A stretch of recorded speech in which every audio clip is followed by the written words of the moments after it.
Hey, good morning. This is sort of a first in a series, but it's just sort of an introductory type video and basics of parenting. I'm doing these videos sort of as an extension of what I do as a principal of the school and as a parent, as somebody that's trying to encourage and help parents. And so I just want to share a couple of my favorite verses. One is a good one and the other is definitely a warning to us all.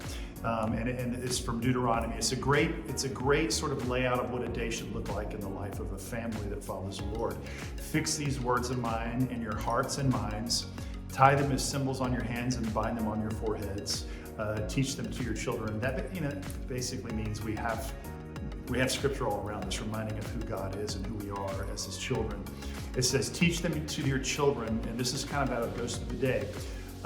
Talking about them when you sit at home and when you walk along the road, when you lie down and when you get up. It sort of goes through the course of a day. As soon as you wake up, your meal times, I know you don't walk, many people don't walk, but there might be time in the car. Instead of turning on the radio, talk radio, or even Christian radio, which is great, talk to your kids about the Lord specifically. I'm telling you, this is pivotal, this is critical in their life.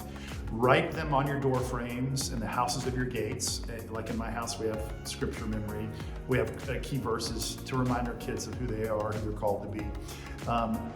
And so that this is important, so that your days and the days of your children may be many in the land of the Lord swore to give your ancestors, and many as the days that the heavens are above the earth. And that's from Deuteronomy chapter 11. Now, why this is critical and why I can't implore parents enough to understand this. This verse was written on the heels of the Exodus, on the heels of the Israelites being saved. They literally saw the finger of God working. And so we don't have the benefit of a lot of that. We only have stories and our own experiences. They saw God in action. And so in a sense, their faith was built on observation. Faith is based on things we can't see. But their faith was concreted, cemented in by God's action. They believed him, he delivered, and they observed it. They all literally witnessed many miracles. And yet, and this is the passage that I don't like so much, is from Judges chapter 2, verses 10. Within one generation of Moses passing away, all of the Israelites had forgotten what had happened. And this is why, because they didn't follow that first passage I shared with you. They didn't talk about those things with their children. They didn't share with the children what they had experienced. Think about it.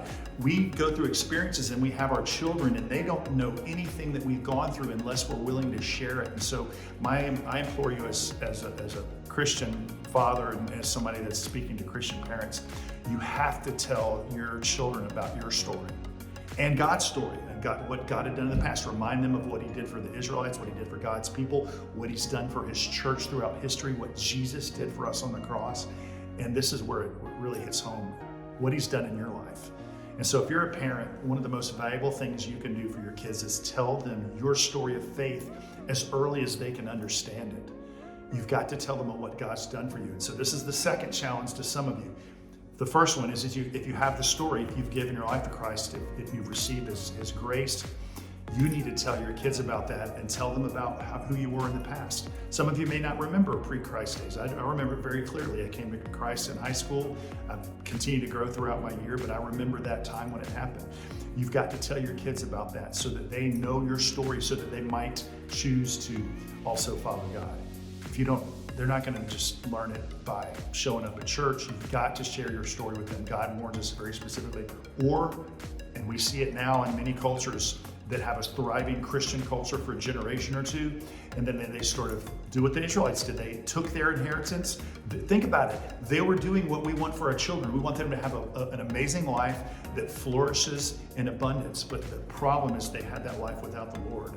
And so you've got to remember to tell your kids, remind them what's about.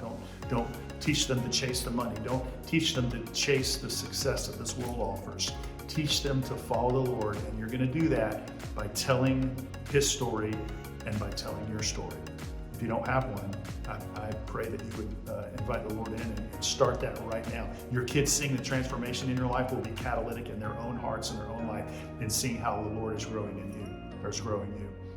So I just love you, I pray for you, and I just want to encourage you as you continue to raise your children in the way they should go, Proverbs 22:6. And I promise you, God promises us this: when they're old, they will not return from that way.